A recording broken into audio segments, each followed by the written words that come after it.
கருத்து நாமத்தை அடிமை தேவன் இந்த உபாசனங்கள் கலந்துகளை இறக்கம் பாராட்டினால் நாமத்து மைவனதாக தேவன் அறிவித்த ஒரு வார்த்தை வாசித்து கண்டு சொல்லும். மத்திய சுவிசேஷம் 3ஆம் அதிகாரம் 13 வாசிப்போம். அப்போது யோவானால் ஞானஸ்நானம் பெறுவதற்கு இயேசு கலிலேயா விட்டு யோர்தானுக்கு அருகே அவனிடத்தில் வந்தார். யோவான் அவருக்கு தடை செய்து, நான் உம்மாலே ஞானஸ்நானம் பெற வேண்டியதாக இருக்க நீர் என்னிடத்தில் வரலாமே என்றார். இயேசு அவனுக்கு பிரயுத்தமாக, இப்போது இடங்கொடு, இப்படி எல்லா நீதியும் நிறைவேற்றுவது நமக்கு ஏற்றதா இருக்கிறது என்றார்.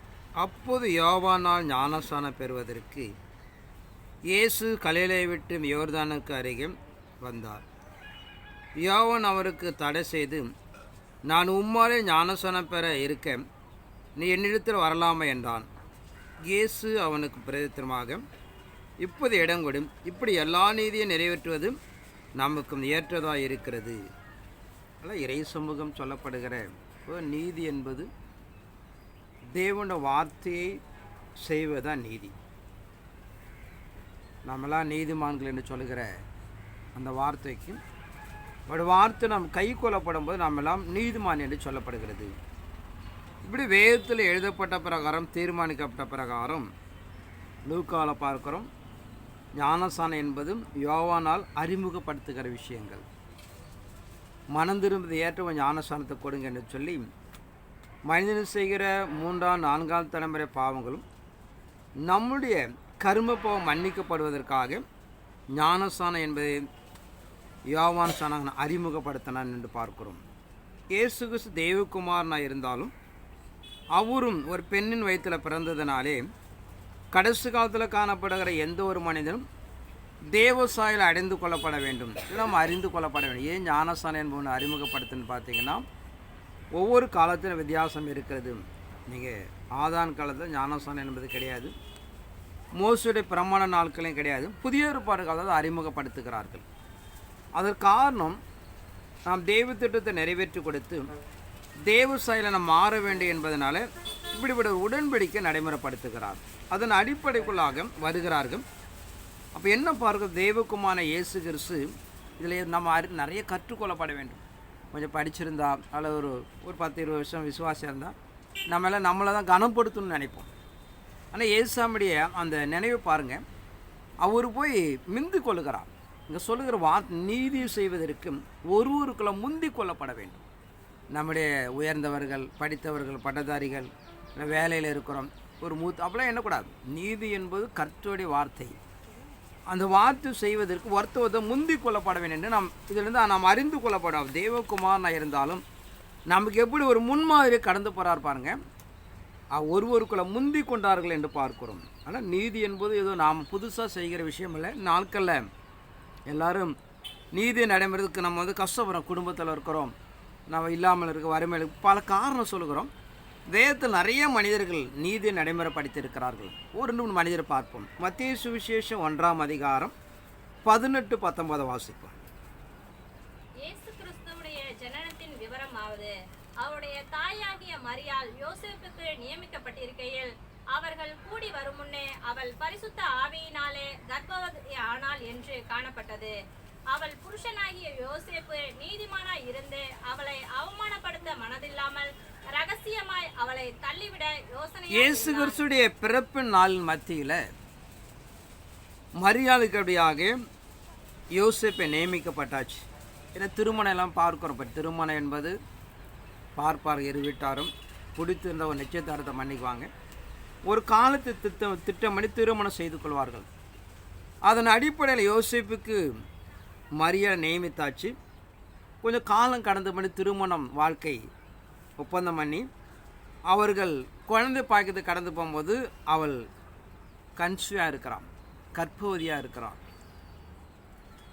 ஆனால் அது ஒரு பெரிய நிகழ்வு. அவன் நீதிமான்னு சொல்லி தான் காரணம்.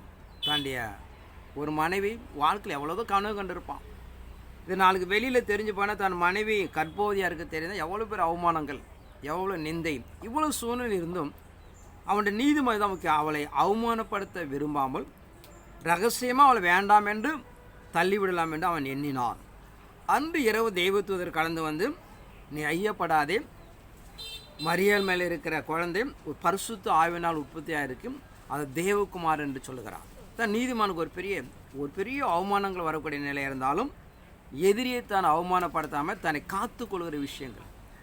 நாமளும் ஒரு வார்த்தை சொல்ல நமக்கு கோவம் வந்துடும், எப்படி என்ன சொன்னாங்க அப்படின்னு சொல்லிட்டு. நீதிமான் என்பது தான் அந்த அடையாளம் என்பது. அவன் வாழ்க்கையில் ஒரு பெரிய அவமானம், ஆனால் அதை அந்த பெண்ணை அவமானப்படுத்த விரும்பாமல் ரகசியமாக அந்த நிலைகளை தன் நீக்கிக் கொள்ளலாம் என்று எண்ணினான். இப்படிப்பட்ட நிலைகள் தான் நீதிமான் என்று நாம் அறிந்து கொள்ளப்பட வேண்டும். ஆதியாகமம் 6ஆம் அதிகாரம் 1 வாசிப்போம். மனுஷர் பூமி மேல் பெருக துவங்கி அவர்கள் குமாரத்திகளை பிறந்தபோது மனுஷகுமாரத்திகளை அதிக சௌதம் என்று கண்டு அவர்களுக்குள்ளே தங்களை பெண்களை தெரிந்து கொண்டார்கள். அப்போது கர்த்தர், என் நாவி என்றென்றைக்கும் மனுஷனோடு போராடுவதில்லை, அவன் மாம்சந்தானே, அவன் இருக்க போகிற நாட்கள் 120 வருஷம் என்றார். அந்நாட்கள் ராஜ்யசர் பூமியிலே இருந்தார்கள். பின்பு தேவகுமாரர் மனுஷகுமாரத்திகளோட கூடுகிறனால் இவர்கள் அவர்களும் பிள்ளைகளை பெற்று 8-9 வாசிங்க. நோவாவுக்கு கர்த்தருடைய கண்களில் கிருபை கிடைத்தது. நோவாவின் வம்ச வரலாறு. நோவா தன் காலத்தில் இருந்தவர்களுக்குள்ளே நீதிமானும் உத்தமனுமாய் இருந்தார். இங்க பார்க்க ஒரு 2000 ஆண்டுகள் மனுக்குலம் கடந்து போகிறது. தேவன் பூமியை பார்க்கிறான், ரொம்ப சீர்கேடா போயிடுச்சு. ஆனால் என்ன சீர்கேடுன்னு பார்த்தீங்கன்னா, ஏதேன் தோட்டத்தில் உண்டான மீறுதனாலே மனிதனோட தேவன் வாசம் பண்ண விரும்பலை. ஆனால் உலகத்தை கட்டு தானே ஆகணும். அதன் அடிப்படையில் என்ன பண்ண, அவன் தெய்வத்தூதரை அனுப்பி மனிதனுக்கு உதவி செய்ய அனுப்புகிறான். அப்படி கடந்து வந்த தெய்வத்துவம் என்ன பண்ணான்னு பார்த்தீங்கன்னா, பெண்கள் சௌந்தரியம் என்று கண்டு தான் பெண் கொண்டார்கள் என்று பார்க்கிறோம். ஏன்னா தேவ வானத்தில் என்பது பெண் கொடுப்பது பெண் எடுப்பது கிடையாது. ஒரு திருமணம் இல்லாத ஒரு வாழ்க்கை. பூமியில் தான் மனிதன் இந்த பூமியை ஆண்டு கொள்ளப்பட வேண்டும் என்பதற்காக ஒரு சந்ததி வாழ்க்கை கொடுக்கிறார். அப்படி கொடுக்கப்படுகிற வாழ்க்கையில் உதவிக்காக கடந்து வந்த தூதர்கள் பெண்கள் சௌந்தரியம் என்று கண்டும் அவர்கள் திருமணம் பிள்ளை பாக்கியத்தை பெற்றுக்கொள்கிறார்கள். அதிலிருந்து பிறக்கப்படுகிற மனிதன் எல்லாம் பலசாலிகளை காணப்பட்டதுனாலே ஒரு அடிமைப்படுத்தி பல தீமைகளை செய்ய ஆரம்பிச்சிட்டாங்க. தேவன் அதை பார்த்து சஞ்சலப்படுகிறார். இனி போனால் பூமி ஒரே பெரிய பாவம் நிறைந்த உலகம் மாறிடு என்று சொல்லி அங்கே தேடுகிறார், உடனே தேடுகிறார். அங்கே நோவா பார்க்குறாங்க. ஸோ அங்கே இருப்பவர்களே அவன் நீதிமானாக இருந்தான். ஆனால் இயேசு கிறிஸ்துடைய வருகை, அவர் தன் மனவாள வரப்பற தன் மனவாட்டியை தேடிக்கிட்டு இருக்கிறான். யார் தேவனுக்கேற்ற நீதியில் நிலைத்திருந்தால் அவளை மனவாட்டியாக தெரிந்து கொள்கிறார் என்று பார்க்கிறோம். ஏன்னா பூமியில் எல்லாரும் தன்னை மனவாட்டி என்று சொல்கிறார். அப்படி அல்ல.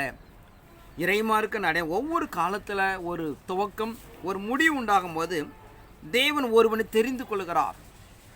ஆதான பார்க்க ஏன் தேவன் ஒருவனை தெரிந்து கொண்டால், ஒரு பக்தி உள்ள சந்ததி உண்டாவதற்காக. நம்ம அலிகா 2:5 பார்க்கிறோம். பல ஆதானோட உருவாக்கியிருக்கலாம். ஒரு மனிதனிலிருந்து ஒரு சந்ததி. போது நீங்கள் பார்த்தீங்கன்னா நம்ம வம்ச வரலாறு பார்த்தீங்கன்னா தெரியும். ஒரு பையன் இருக்கிறான்னா அவங்க அப்பா போல் நடப்பா, அப்பா போல் பேசுவான்னு சொல்லுவோம்.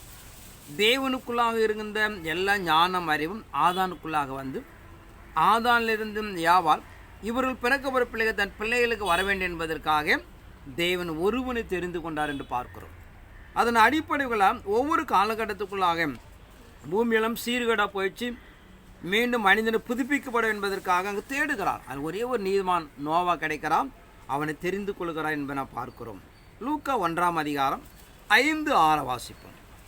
லூக்கா 1ஆம் அதிகாரம் 5-6. யூதேயா தேசத்தின் ராஜாவாகிய ஏரோதி நாட்களில் அபிபியா என்னும் ஆசாரிய வகுப்பன் சகரியா என்னும் பெயர் கொண்ட ஆசாரியன் ஒருவன் இருந்தான். அவன் மனைவி ஆரோனுடைய குமாரத்திகள் ஒருத்தி.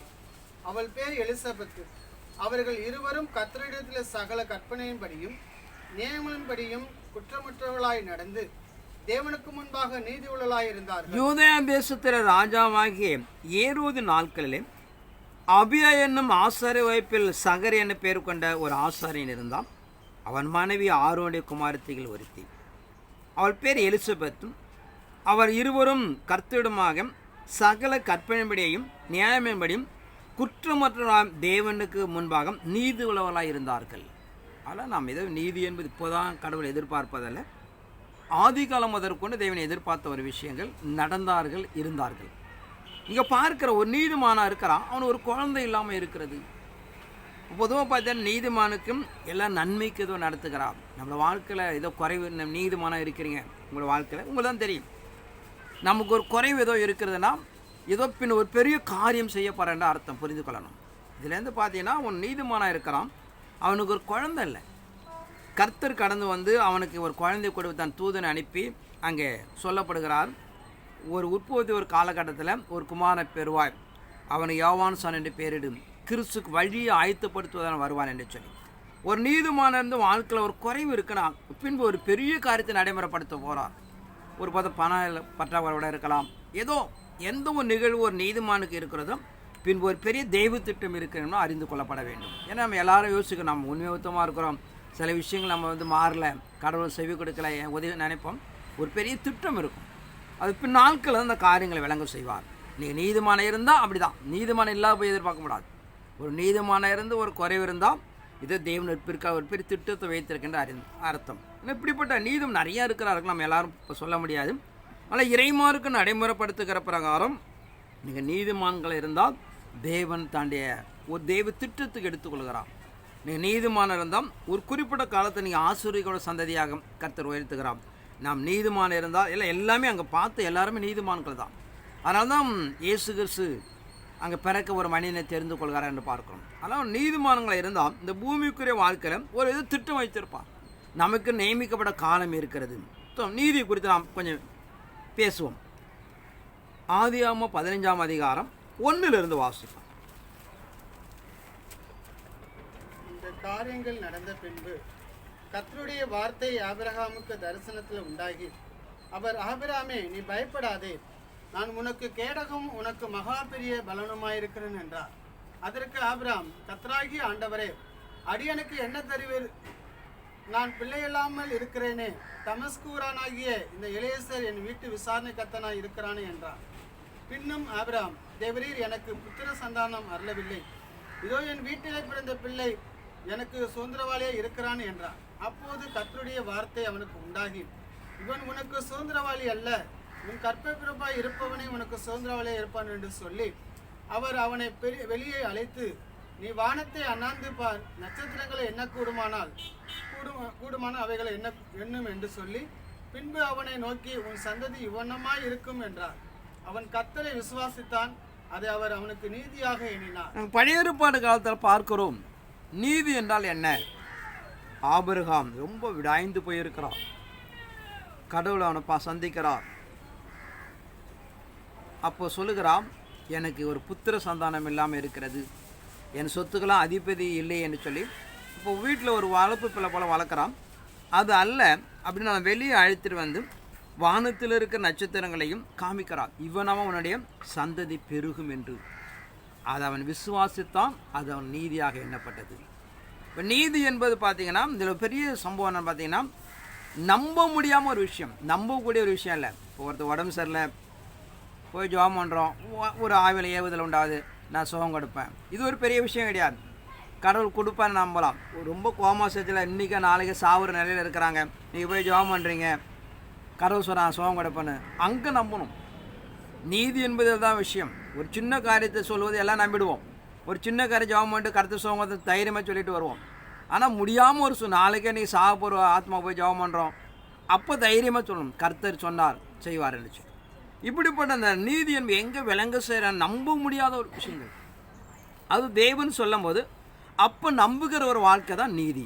அது தேவனோட வார்த்தையும் நம்புகிற விஷயங்கள்.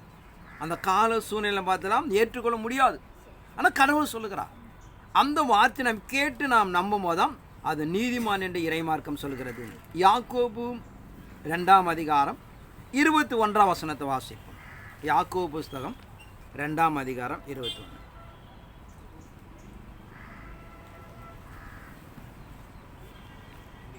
நம்முடைய பிதாவாகிய ஆபிரகாம் தன் குமாரன் ஈசாக்கை பலிபீடத்தின் மேல் செலுத்தின போது கிரியைகளினாலே அல்லவா நீதிமானாக்கப்பட்டான். விசுவாசம் அவருடைய கிரியைகளோட கூட முயற்சி செய்து கிரியைகளினாலே விசுவாசம் பூரணமாக்கப்பட்டது என்று காண்கிறாயே. நம்முடைய பிதாவாகிய ஆபிரகாம் தன் குமாரன் ஈசாக்கை பலிபீடத்தின் மேல் செலுத்தின போதும் கிரியைகளினாலே அல்லவா நீதிமானாக்கப்பட்டான். இது அப்படியே மாடிவேஷன் ஆகுது. நீங்கள் நியாயப்பிரமாணம் புதிய ஏற்பாடு காட்டுறது பார்த்தீங்கன்னா, ஒன்று அங்கே நம்புகிற ஒரு விஷயம், இன்னொன்று செய்கிற ஒரு விஷயங்கள். அதில் சொல்லப்படுகிறான், அவனுடைய 2வது சோதனை வருகிறார். வரும்போது தன்னுடைய ஒரே குமாரன் ஏகசுதனை காணப்படுகிற ஈசாக்கை பலியிட சொல்லுகிறான். அவன் அந்த வார்த்தையை நம்பி கடந்து போய் அங்கே பலியிட போகிறான். தேவன் நீ பலியிடாதே என்று சொல்லுகிறான். 2வது அந்த நீதி என்பது கிரியைகளினாலே வாழ்க்கையில் நாம் நடைமுறைப்படுத்தணும். அப்படி நடைமுறைப்படுத்துவனாலே நாம் நீதிமான ஆக்கிறோம் என்று சொல்லப்படுகிறது. கலாத்தியர் 3ஆம் அதிகாரம் 7-8 வாசி.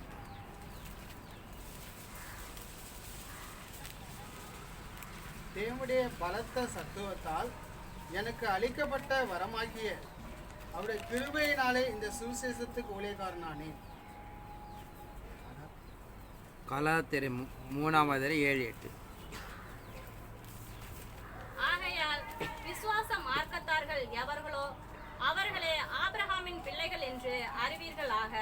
மேலும் தேவன் விசுவாசத்தினாலே புறஜாதிகளை நீதிமான் ஆக்குகிறார் என்று வேதம் உன்னாக கண்டு உனக்குள் சகல ஜாதிகளும் ஆசீர்வதிக்கப்படும் என்று ஆபிரகாமுக்கு சுவிசேஷமாய் முன்னறிவித்தார். ஆகையால் விசுவாசம் மார்க்கத்தார் எவர்களும் அவர்களே ஆபிரகாமுடைய பிள்ளைகள் என்று அறிவீர்கள்.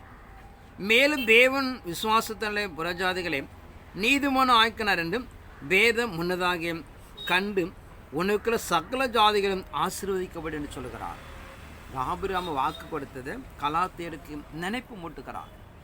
எந்த ஒரு மணி விசுவாசத்தினாலே நீதிமான ஆக்கப்படுகிறான்.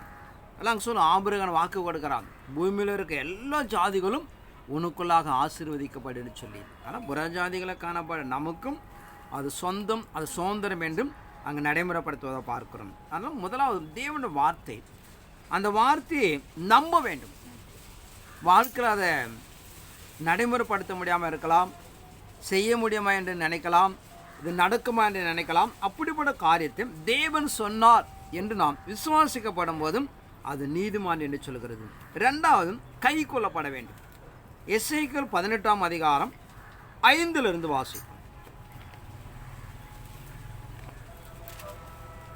ஒருவன் நீதிமானாய் இருந்து நியாயத்தையும் நீதியையும் செய்து மலைகள் மேல் சாப்பிடாமலும் இஸ்ரவேல் வம்சத்தாரின் நரகலான விக்கிரகங்களுக்கு நேராக தன் கண்களை ஏறெடுக்காமலும் தன் அயலானுடைய மனைவியை தீட்டுப்படுத்தாமலும் தூர ஸ்திரீயோடு சேராமலும் ஒருவனையும் ஒடுக்காமலும் கொள்ளையிடாமலும் இருந்து கடன் வாங்கினவனுக்கு அடமானத்தை திரும்ப கொடுத்து தன் அப்பத்தை புசித்து பங்கிட்டு வஸ்திரமில்லாதவனுக்கு வஸ்திரம் தரிப்பித்து வட்டிக்கு கொடாமலும் பொலிசை வாங்காமலும் அநியாயத்துக்காக தன் கையை விலக்கி மனிதருக்குள்ள வாழ்க்கை உண்மையாய் தீர்த்து என் கட்டளைகளின்படி நடந்து என் நியாயங்களை கைக்கொண்டு உண்மையாய் இருப்பான் ஆகில் அவனே நீதிமான், அவன் பிழைக்கவே பிழைப்பான் என்று கர்த்தராகிய ஆண்டவர் சொல்லுகிறார். ஒருவன் நீதிமானாய் இருந்து நியாயத்தின் நீதியும் செய்து மலைகள் மேல் சாப்பிடாமலும் இஸ்ரவேல் வம்சத்தாரின் நகர விக்கிரகங்களுக்கும் நேராக தன் கண்களை ஏறெடுக்காமலும் தன் அயலானுடைய மனைவியை தீட்டு என்று ஒரு 17 சம்பவத்தை சொல்கிறான்.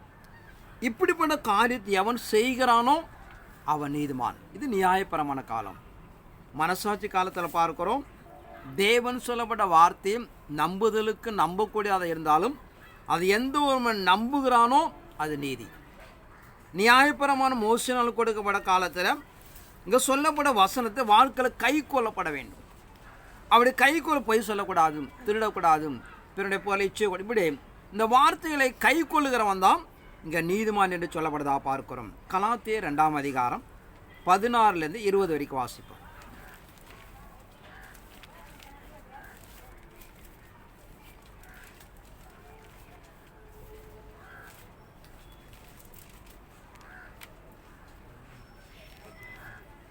நியாயப்பிரமாணத்தின் கிரியைகளினாலே எந்த மனுஷனும் நீதிமானாக்கப்படுவதில்லையே. கிறிஸ்துவுக்குள் நீதிமானாக்கப்படும்படி நாடுகிற நாமும் பாவிகளாய் காணப்படுவோமானால் கிறிஸ்து பாவத்திற்காக காரணரோ அல்லவே. நான் இழுத்து போடப்பட்டவைகளை நான் மறுபடியும் கட்டினால் பிரமாணத்தை மீறுகிறவன் என்று காணப்படுவேன். தேவனுக்கென்று பிழைக்கும்படி நான் நியாயப்பிரமாணத்திற்கு மறித்தேனே. கிறிஸ்துவனுடனே கூட சிலுவை அறையப்பட்டேன், ஆயினும் பிழைத்திருக்கிறேன். இனி நான் அல்ல, கிறிஸ்துவே எனக்குள் பிழைத்திருக்கிறார்.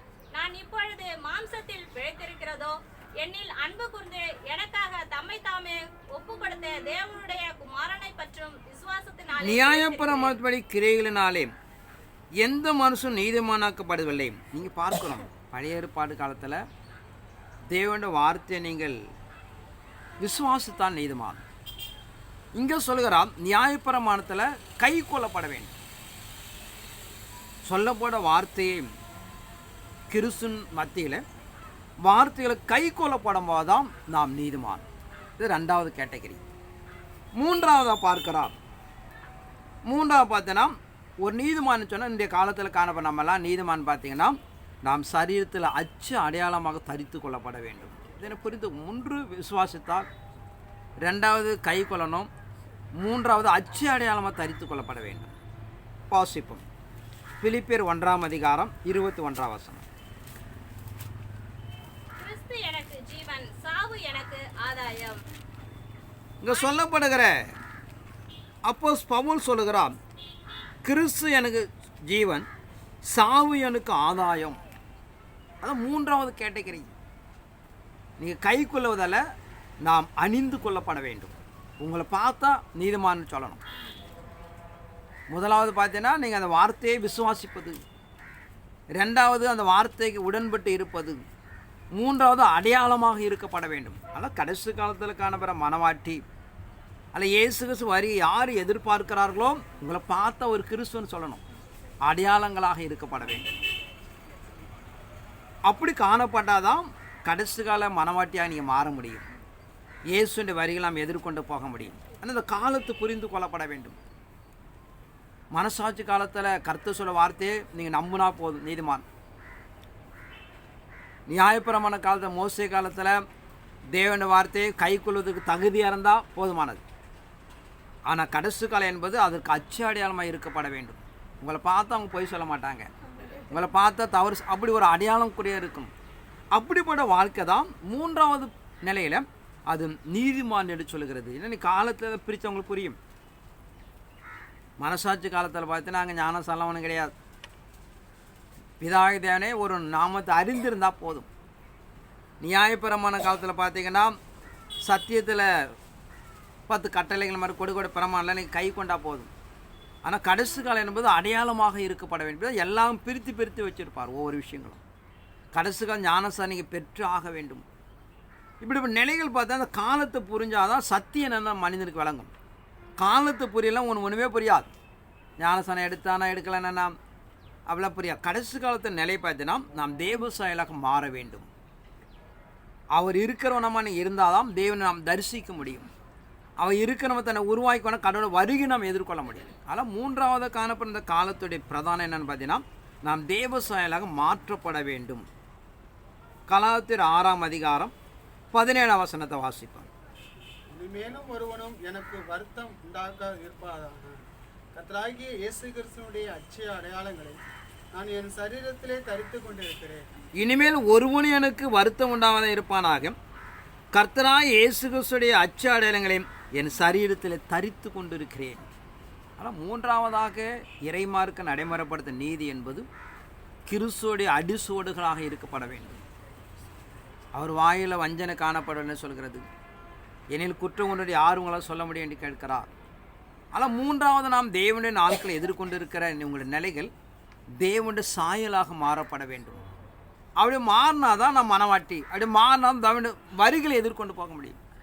கொஞ்சம் கடினமான நிலை தான். கடவுள் உதவி செய்வார். மனிதனால் கூடாதான், தேவனால் எல்லாம் கூடும். ஏன்னா ஒரு காரியங்களை அடையாளமாக கஷ்டம்தான். ஆனால் தேவன் அதை நடைமுறைப்படுத்த என்று சொல்கிறார். ஆவியானவர் உங்களுக்குள்ளாக அனுப்பி உங்களை பரிசுத்தப்படுத்தி பூர்ணப்படுத்தி அவர் சமூகத்தை நிலைநிறுத்து. மனிதனால் நிச்சயமாக முடியாதான். அக்கிரமம் பாவம் நிறைந்த உலகத்தில் ஒரு எதிர்கொண்டு போது கடினம்தான். ஆனால் இறைவன் வாக்கு கொடுப்பதனாலே அவர் செய்து கொடுப்பார். அவர் நம்ப வேண்டும், விசுவாசிக்க வேண்டும், அதை கை கொண்டு கடந்து போன முயற்சிக்கப்பட வேண்டும். உபாகமம் 6ஆம் அதிகாரம் 25ஆம் வசனத்தோட வாசிப்போம்.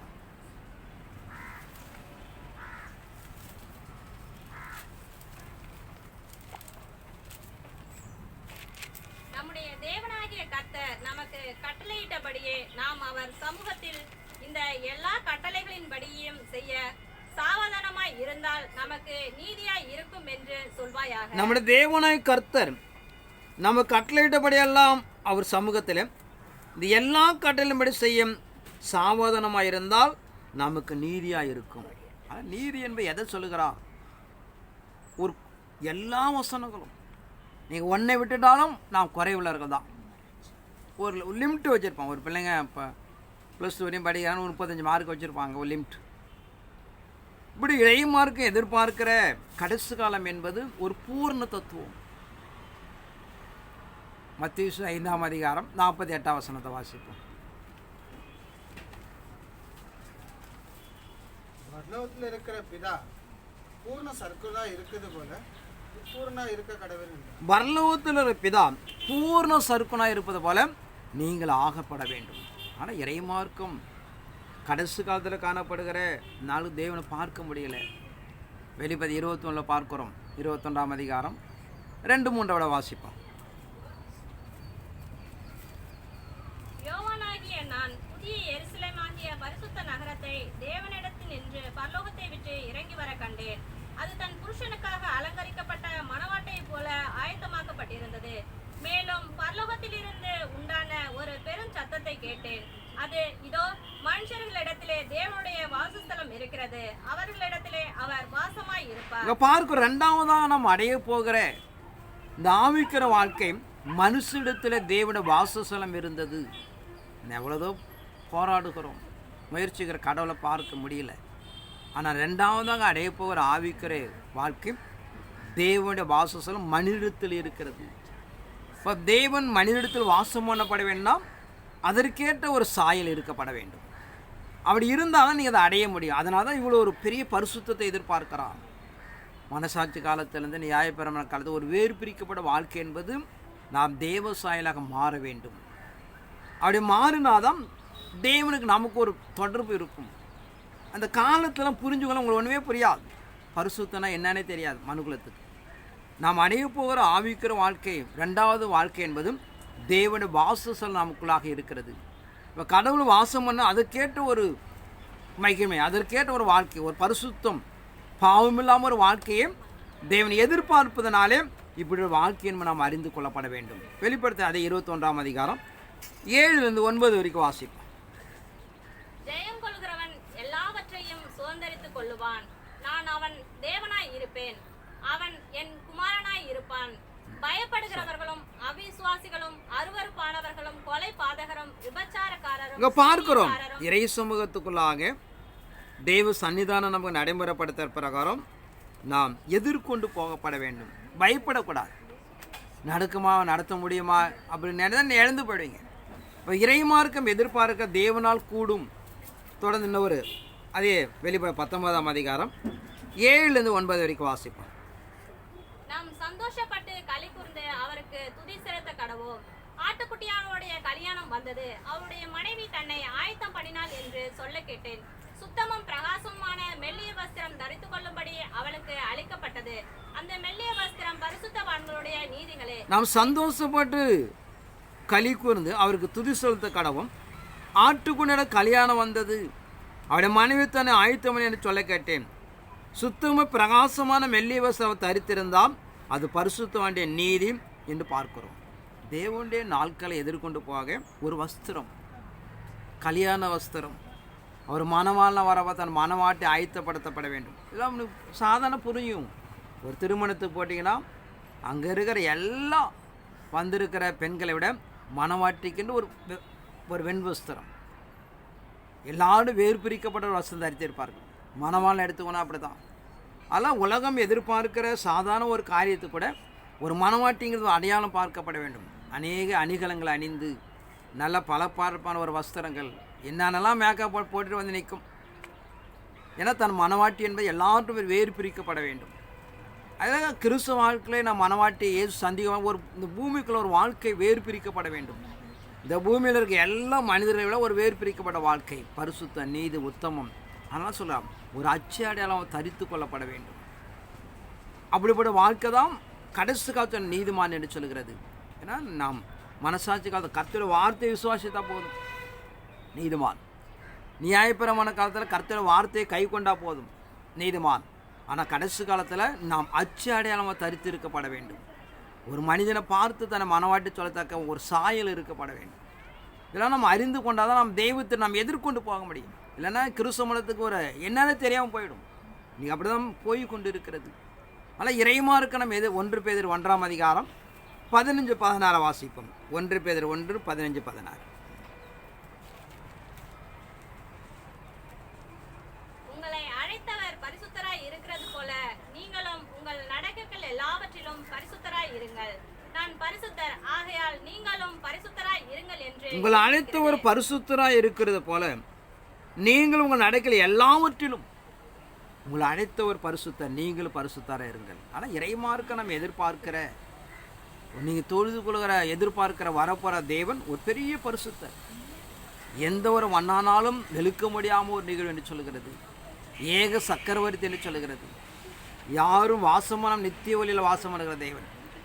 இப்படிப்பட்ட தேவன் நீங்கள் சந்திக்க உங்கள் மத்தியில் ஆளுகை நெறித்துக்குள்ள இருப்பதனாலே எல்லாவற்றிலும் இதை 1-2 அல்ல, எல்லாவற்றிலும் இருந்தால்தான் இறைமார்க்கம் பரிசுத்தம் என்று சொல்கிறது. அதனால் முயற்சிங்க, கர்த்தர் வாய்க்க செய்வார். இதான் மனிதனால் கூடாதான், தேவனை அதை வாய்க்க செய்கிறார். ஆனால் இறைமார்க்கம் நம்ம நடைமுறைப்படுத்துவதில் கொஞ்சம் கொஞ்சமாக முயற்சி பண்ணி கடந்து போய் நம்ம வைத்திரு எல்லையை நோக்கி ஓடுவோம். எல்லாத்துக்கும் கடவுள் ஒரு காலத்தை வைத்திருக்கிறான், அதை நிச்சயமாக நிறைவேற்றி கொடுப்பார். ஏன்னா மூச்சுக்கு 300 முறை பொய் சொல்லுகிற உலகமாக இருக்கிறது. பாவங்களும் அக்கிரமும் தண்ணீர் போல் குடித்து கொண்டு இருக்கிற மனிதன் இப்படி ஒரு வாழ்க்கையில் முடியுமா? இங்கே ஒரு கேள்வி கேட்கக்கூடாது. வாக்கு கொடுத்திருக்கும் தேவன், அவர் நிச்சயமாக நடத்தக்கூடியவர்.